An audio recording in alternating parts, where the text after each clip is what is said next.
So, Catherine, I know this is a loaded question because there's a lot to it and a lot to unpack, and I wouldn't expect any, audience member, unless they're a, high-level marketer, to fully understand some of the things talked about here. But there's a really important thing going on with regard to Meta and paid traffic, and that is the Andromeda update, which has changed virtually all facets of how paid traffic and ads work on Instagram and Facebook.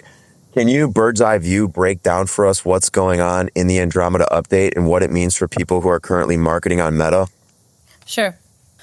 So the basis of this is that Meta is spending $61 billion a year on their AI infrastructure. So everything is shifting. Manual audience targeting is a thing of the past. Creative is the targeting, but that comes into creative content diversification. Previously, and we know a lot of businesses like this, they were running one offer to one target audience with one content type. By content type, I mean face to camera. No longer working. With e-commerce stores, they were running just UGC ads. No longer working. So what is now required is called this fishbone effect, content diversification fishbone effect. So what's happening here is that you really need 8 to 10 creative types. By creative types, I mean face to camera, UGC, us versus them. So competitive ads, founder story, product demo or service demo, testimonials, FAQs, positioning tests, feature benefit highlights.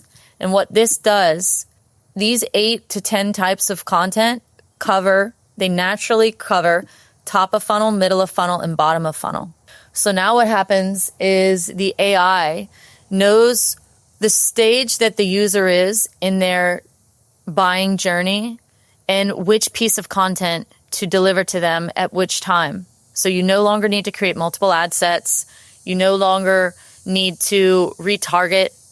These are all a thing of the past. AI is going to do that for you, but you need to have all of these pieces of content in there. Furthermore, you really only want to kill ads if your CPA is very high and Meta is cutting spin towards it. We're seeing this happening. We have people calling us that previously their ad was getting booked calls at $50. Now it's getting booked calls at $125, and the spend is not happening anymore, which means that we put a budget for this, but Meta's not spending that budget. So this is an issue.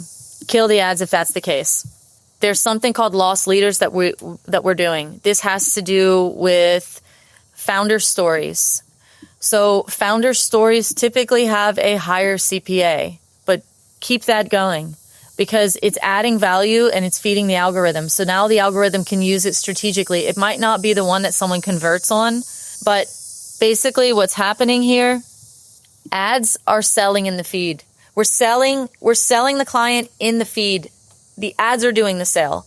Before we had an ad, we're bringing them to the landing page, but there's this concept called Wall-E concept. Users don't want to click. They want to see everything inside of the ad. They're too lazy to click. So everything that you would previously put on the landing page, you should put in your ad.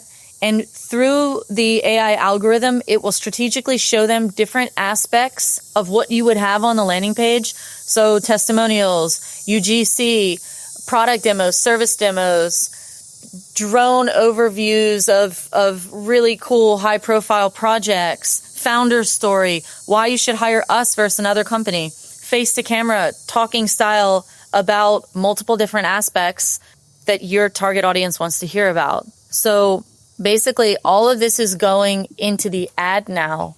Of course you're putting it on your landing page too, but this is going into the ad. This is a change. So UGC alone, you cannot scale it. It's going to cap at $250,000 a month. And I know people who it's capping for them even before these numbers. Adding us versus them plus feature ads.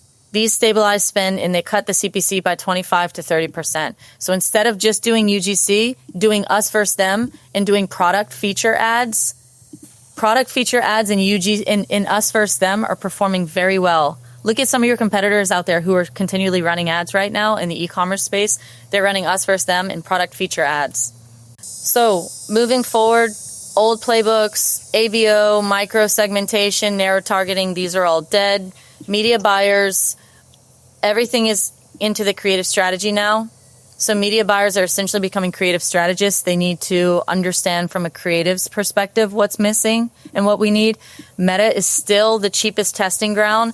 If you move these results onto Google, PMax, and video ads, etc., this is where we're seeing scaling happening at a 6x ROAS as compared to Facebook. But to test all of that on Google is going to dramatically increase your time frame and the budget needed, because for instance, PMax campaign, you really need to give it a month to optimize, and search campaigns, you need to give 15 days to optimize. So Meta, you're getting really good data within 8 days. So you can understand winners and losers in 8 days,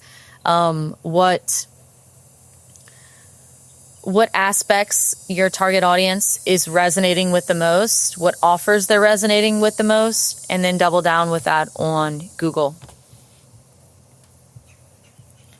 So the proper structure for this is one campaign, one ad set, 20 to 50 creatives, set the budget at the campaign level, CBO plus Advantage, running an Advantage Plus. Content mix, you want 8 to 10 creative types. Prioritize speed and variety over polish. Track CPA versus spend allocation. Keep lost leaders. Train teams and clients that creative equals targeting. This is a GPT I've made over 20 hours of videos that I've watched about Meta Andromeda update. If anybody wants this, I'd be happy to share it with you. Just drop us a comment and I'll get that over to you.